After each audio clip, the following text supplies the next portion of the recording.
ना लाली ना पाउडर ना लैला परचून हनीमून मनावे ना गइलो देहरादून राजा उहे एगो बतिया के गम बा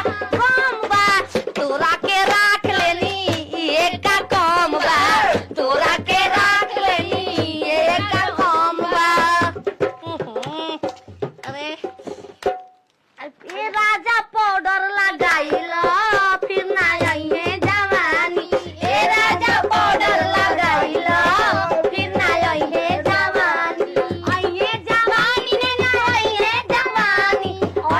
जवानी फिर ना आइए जवानी सौ दिन के जाके बताइला राजा आइए ना जवानी ए के जाई के पटाही रहो फिर ना आइए जवानी ए राजा पाउडर लगाइला फिर ना करे काजल खाना पाउडर मिलल आँखी में काजल करी बार भी खराई के चमकत बिंदिया लीलार पर मैं दे हम तो कर भोसरी वाली मेहनत कर के सम बारे अरे चढ़ल बा जवानी